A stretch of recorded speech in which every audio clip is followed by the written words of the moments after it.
Bonjour à chacun, chacune. Ça va, vous m'entendez bien? J'espère que c'est bon. Du coup, c'est la méditation du staff et on va reprendre dans 1 Jean. Et 1 Jean, alors chapitre 3, 18 au 24. La fin de chapitre 3 de 1 Jean. Alors ça fait un moment qu'on n'était pas dans 1 Jean. Et il fait quoi dans cette lettre? Il s'adresse à une assemblée qui était déstabilisée par une division et un groupe de personnes qui ont quitté l'assemblée. Et c'est un événement bien déstabilisateur. Alors la question se pose, avec ces divisions, comment savoir la différence entre une vraie vie chrétienne et une vie qui est fausse? Surtout pour nous, comment avoir cette assurance que nous sommes véritablement enfants de Dieu? Et alors si on se pose la question, est-ce que c'est facile de savoir? Question un peu piège peut-être. Mais je pense que c'est quand même un vrai défi, non? Vous vous souvenez de la parabole de Jésus, où il raconte l'histoire d'un homme qui avait un champ, et il cultive, il fait une bonne semence, il sème une bonne semence, et après, pendant la nuit, pendant qu'il dort, il a un ennemi qui vient et qui sème des mauvaises herbes. Et alors, quelques semaines plus tard, les serviteurs regardent et voient, mince, on a les mauvaises herbes avec la bonne semence, ensemble, dans le même champ. Et du coup, il vient vers le chef et dit, écoutez, qu'est-ce qu'on va faire? Est-ce qu'il faut arracher tous les mauvaises herbes? Et qu'est-ce que Jésus dit? Ou qu'est-ce que l'homme dit? Il dit, non, c'est trop risqué. Parce que si on arrache les mauvaises herbes, on risque de prendre avec la bonne semence. Donc, on va laisser jusqu'à la récolte, et à ce moment-là, on va tout prendre, et puis là, on va diviser. Alors, qu'est-ce que cette histoire nous enseigne? C'est que c'est pas toujours évident de discerner aujourd'hui, et parfois, si on veut être tellement rigoureux, tellement intentionnel, à comment identifier les vrais par rapport aux faux, on va blesser, déstabiliser les vrais chrétiens authentiques, et peut-être même les hypocrites vont même pas être repris. Et du coup, je pense que cette question de comment discerner la vraie vie chrétienne est pas si facile que ça. Et Jean, dans cet épître, il fait avec beaucoup de nuances, de douceur. Il nous aide quand même à capter quelles sont les bases, quels sont les critères fiables qui nous aident, surtout pour nous-mêmes, pas pour les autres, mais surtout pour nous-mêmes, de savoir, oui, j'ai une vraie vie avec le Seigneur. Je peux avoir une assurance de mon salut, de mon état avec Dieu. Et dans ce passage d'aujourd'hui, je pense, l'idée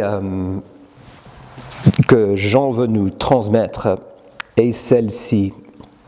C'est vraiment un vrai amour, un amour agapé et une foi en Christ. C'est deux choses. Un vrai amour agapé et une vraie foi. Les deux ensemble produisent pour nous une vraie confiance, une vraie assurance en Dieu. Donc c'est l'idée d'avancer, il faut les deux pas. C'est comme pour marcher, il faut 2 pieds. Si on essaie d'avancer juste sur un pied, on va boiter, on va sauter, on ne va pas aller très loin. Il faut les deux.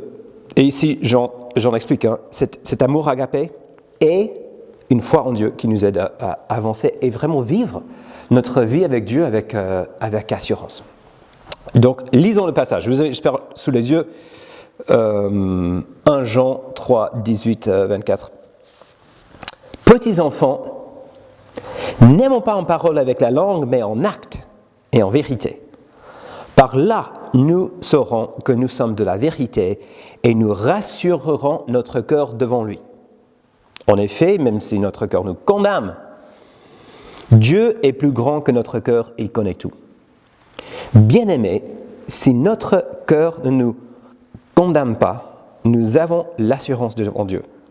Quoi que nous demandions, nous le recevons de lui parce que nous gardons ses commandements et faisons ce qui lui est agréable.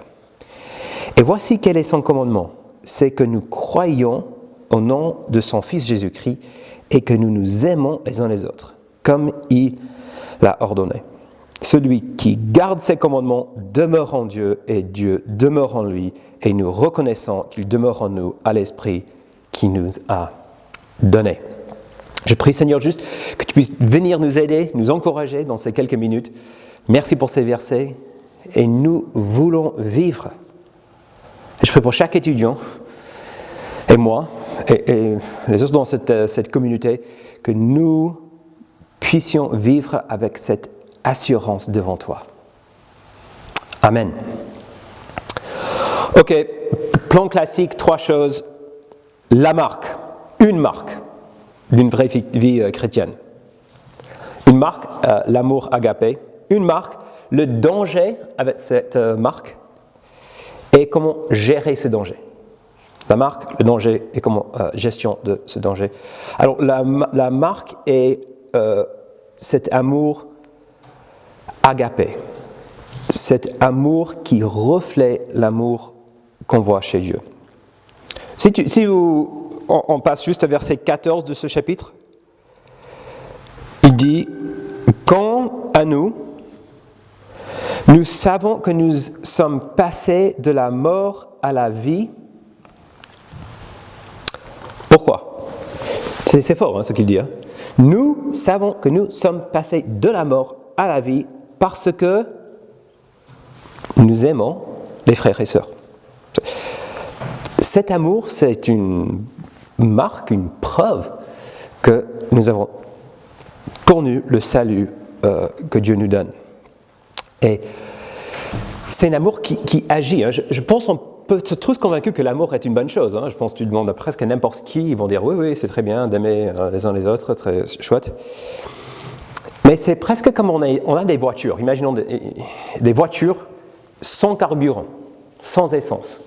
Elles sont bien orientées dans la bonne direction, sauf qu'ils ne vont pas démarrer, ils ne vont pas pouvoir vraiment avancer, puisqu'il manque l'essence.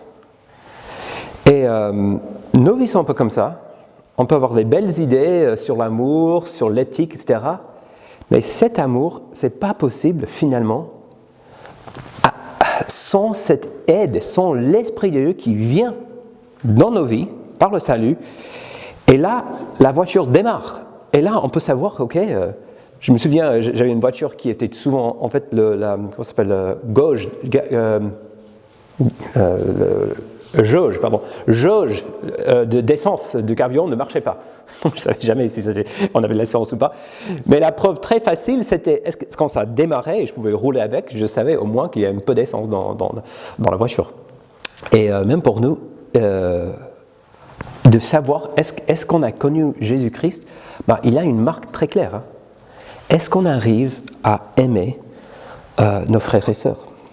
Et on sait, Jean, il aime bien ce thème, il parle de agapé 18 fois dans la lettre.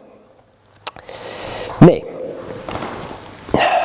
si on réfléchit par rapport à agapé, c'est pas toujours simple de savoir, est-ce qu'on a ce vrai amour ? Parce que comme il a la vie chrétienne peut être d'être une chrétienne juste d'apparence. C'est possible aussi d'avoir un amour qui n'est pas vrai.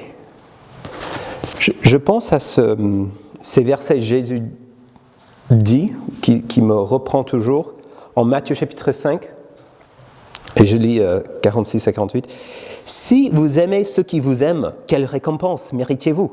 Les collecteurs d'impôts n'agissent-ils pas de même ? Et si vous saluez seulement vos frères, que faites-vous d'extraordinaire ? Les membres des autres peuples n'agissent-ils pas de même ? Soyez donc parfaits comme votre Père Céleste est parfait. » Et donc, ça nous arrive, non ? On pense qu'on est dans un amour agapé chrétien, Parce qu'on salue nos frères et sœurs. Et Jésus dit, de saluer ceux qui vous aiment déjà, c'est rien d'extraordinaire. Ça, c'est normal. Et parfois, on peut traiter l'amour un peu comme presque une transaction. Moi, je suis gentil avec toi. Et puis, toi, tu es gentil avec moi. Et comme ça, on vit des relations sympas. Et là, on va appeler ça agapé, l'amour chrétien. On est gentil, on reçoit la gentillesse, et voilà. Et Jésus dit, il n'y a rien d'extraordinaire là. Les païens, les collecteurs d'impôts font pareil. Ici, on est en train de parler d'un amour d'extraordinaire, vraiment. Hein. Et juste regardez verset 17. Regarde comment Jean va justement préciser. Il ne reste pas dans un amour qui est juste gentil, mais vous voyez verset 17 ? Si quelqu'un possède des biens du monde, et qu'en voyant son frère dans le besoin, il lui ferme ses entrailles, comment l'amour de Dieu demeure-t-il en lui ? Et vous voyez ? Quelles sont les qualités de cet amour ? C'est un amour qui donne, non ? Si quelqu'un possède des biens, c'est-à-dire la preuve de cet amour, c'est dans notre compte bancaire. Pas dans nos paroles, pas si on pense que c'était une belle idée. Mais regardez, est-ce que nos comptes bancaires, est-ce que nos biens révèlent un amour comme ça ? Ou même d'autres biens, notre temps, notre attention. C'est un amour qui donne. C'est un amour sacrificiel. C'est un amour qui voit, non ? Si quelqu'un a les biens et voyant son frère dans le besoin, c'est un amour qui réagit face aux besoins. Et aujourd'hui, on peut voir beaucoup de besoins, non ? Il y a des besoins peut-être dans les gens, nos voisins autour de nous. Il y a des besoins dans les églises, l'église persécutée. Il y a la pauvreté théologique. Même avec toute cette ère de numérique et de communication, on peut être confronté avec énormément de besoins. Et c'est un amour qui voit, qui perçoit, qui est attentif. C'est un amour qui vient du cœur, hein, et vient de l'intérieur. Et s'il ferme ses entrailles, c'est qui vient de l'intérieur, qui touche le cœur. Et cet amour-là, c'est un amour qui n'est pas juste comme l'amour des hypocrites en Matthieu 6, hein, c'est vraiment un amour agapé qui est fort, qui devient visible. Déjà avec ces dernières semaines, vous avez lu ce témoignage des chrétiens dans des pandémies très tôt dans l'histoire de l'Église. Peut-être vous avez déjà entendu ce témoignage de Denis. Il était un responsable. Il dit ceci par rapport à l'épidémie de Cyprien à Alexandrie. C'était au IIIe siècle. Il dit, au-delà de la désolation, cette épidémie a également permis aux chrétiens de manifester leur charité et de se démarquer par leur attitude pratique devant la peste du reste de la population. C'est ainsi que les frères, par un excès de charité, ou même amour agapé, et d'amour fraternel, visitant, secourant et reconfortant les malades avant d'être emportés eux-mêmes par l'épidémie. Alors voilà, l'amour agapé, un amour qui est une preuve de notre vie avec Dieu. Et vous voyez en verset 19, « Par là, nous saurons que nous sommes de la vérité et nous rassurerons notre cœur devant lui. » Et du coup, les actes d'amour comme ça, en fait, ces actes produisent un fruit en nous. Ça produit une certaine assurance et confiance devant Dieu. J'ai vu ça plusieurs fois dans l'évangélisation.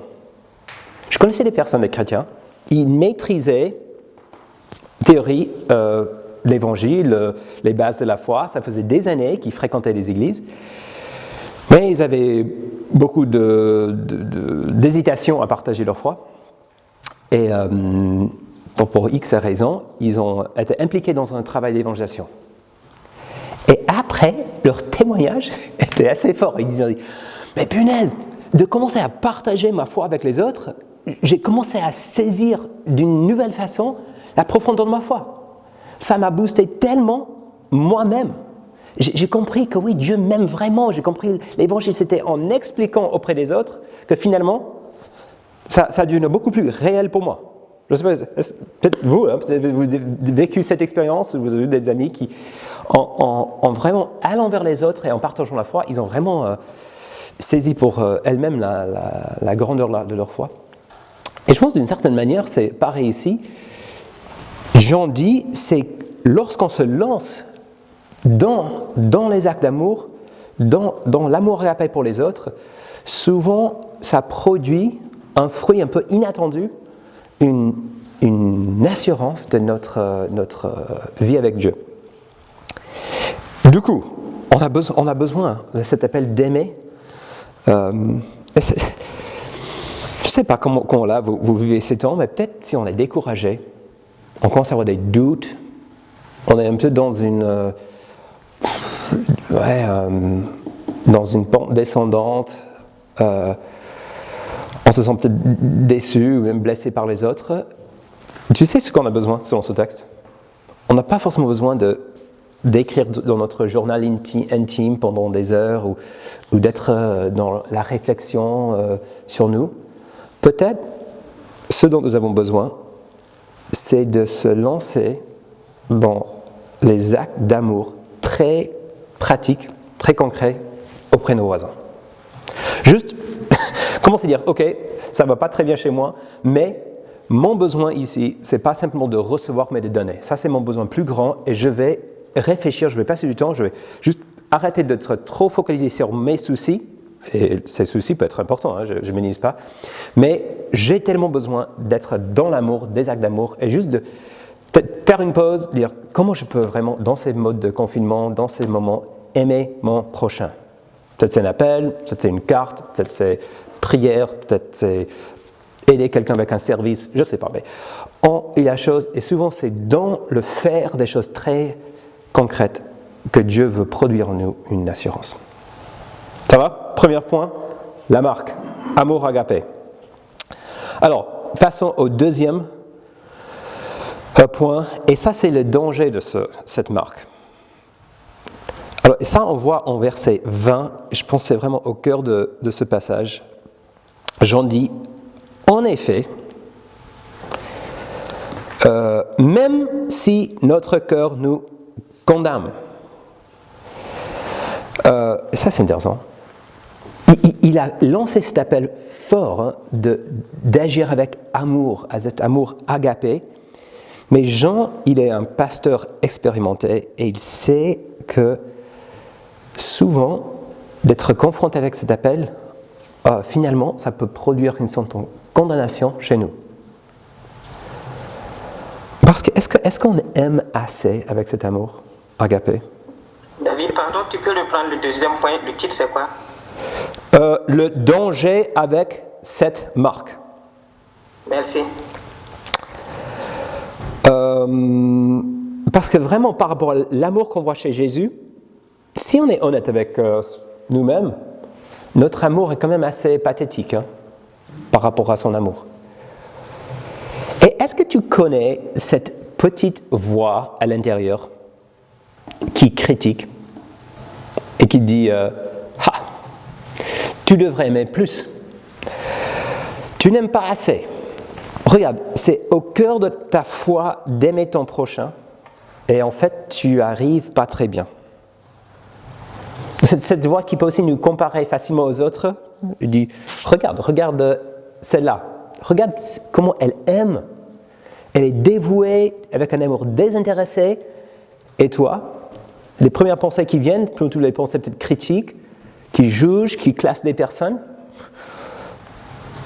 non, ou tu commences à lire les biographies chrétiennes.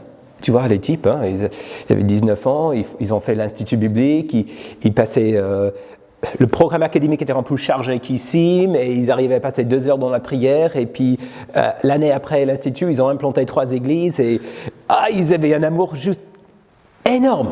Et tu dis, non, mais moi j'ai du mal à juste faire mes services, j'ai du mal à juste aimer. Et ici quand même, on est en famille ici. ou même nos pensées. Hein, et là, on peut quand même se décourager et nous dire « Ah oui, je sais que Dieu nous appelle à l'amour, mais ce n'est pas évident. » Et notre cœur peut nous condamner. Et après, tu débarques à l'église, et puis le pasteur, c'est 1 Jean, les prédications, les méditations sur 1 Jean, et donc il prêche, il faut aimer avec agapé. Et on peut vraiment être découragé et condamné, et Jean le sait. Et c'est pour ça qu'il dit ici, il faut l'amour. L'amour est important. Mais ça peut peser. Et nous avons certaines, je pense que certaines sont plus sensibles que d'autres. On a une certaine, on est sensible envers Dieu, et du coup, on peut être dans une autocondamnation très facilement. Et du coup, il dit, n'oublions pas, bien-aimés, si notre cœur nous condamne, Dieu est plus grand que notre cœur. Et c'est marrant parce que pourquoi Dieu est plus grand? Alors, est-ce que c'est une bonne nouvelle? Dieu est plus grand, son amour est plus grand, il connaît tout. Dieu est plus grand et il connaît tout. Et je pense, Jean, c'est magnifique, je pense que ça va dans les deux sens. C'est quoi? Si on pense que notre amour est faible, et il est, Dieu connaît tout, il connaît toutes les faiblesses que nous ignorons. Il connaît tous les manquements d'amour. Et tu sais, tous les défauts chez notre amour, Dieu connaît beaucoup plus que nous. Hein. Et il sait tout. Mais en même temps, Dieu est plus grand. Et je pense, dans le contexte de cet épître, la grandeur de Dieu se manifeste où? Dans son amour. Le chapitre a commencé. Voyez de quel amour, comme des pierres dans la temple. Quelle magnifique pierre, quelle grosse pierre. Regardez cet amour qui nous dépasse, qui est tellement grand. En fait, Dieu est un meilleur juge pour nous. Il connaît beaucoup plus que nous. Il aurait pu nous condamner beaucoup plus facilement que même notre cœur. Mais il ne nous a pas fait ça. Hein. Dans sa grandeur, il nous sauve, il nous pardonne, il est mort pour nous en Christ. Et on peut dire, son amour est plus grand. Et le jugement de Dieu sur nous est quand même ce qui compte, est plus grand, plus important que nos propres pensées. Et du coup, n'oublions pas que... En fait, je saute déjà au 3e point. Hein, non? Alors, l'amour, le danger, c'était on peut se condamner, on peut se sentir pas à la hauteur, on peut se culpabiliser facilement avec un tel appel de gens. Et du coup, j'ai déjà déclenché le 3e point, mais je note ici, comment gérer ce danger? Donc, comment gérer ce danger, 3e point? Alors, rappelons-nous que Dieu est plus grand. Même si notre cœur nous condamne, Dieu est plus grand que notre cœur, il connaît tout. Alors, ok. Et là, dans les versets suivants, Jean résume. Et regarde verset 23. Et voici quel est son commandement. Ok, Dieu est plus grand que notre cœur. Et si nous avons cette... si nous ne sommes pas dans une autocondamnation et nous avons cette assurance, ça c'est ancré dans cette grâce de Dieu. Et je pense là, il termine cet appel dans le verset 23. Et voici quel est son commandement, c'est que nous croyons au nom de son Fils Jésus-Christ et que nous aimons les uns les autres, comme il nous a ordonné. Et du coup, vous voyez, il dit, ok, voilà le commandement. Et une partie de ce commandement, c'est l'amour. Hein. Mais ce n'est pas la première chose qu'il mentionne. Qu'est-ce qu'il mentionne en premier dans le verset 23 ? Voici son commandement, voici à quoi il faut obéir, c'est que nous croyons au nom de son Fils et que nous nous aimons les uns les autres. Donc, vous voyez, si on veut être bien avec ce devoir magnifique, mais aussi difficile d'être dans l'amour, d'aimer les uns les autres, il faut mettre ça à côté de l'appel de croire au nom de son Fils Jésus-Christ. De voir que ce n'est pas juste, ok, Dieu est là, il nous donne ce devoir de aimer les uns les autres, mais d'abord, dans un premier temps, son appel est croyez, mettre ta confiance, placer ta confiance en Christ et ce qu'il a fait pour nous. Ça, c'est le commandement profond.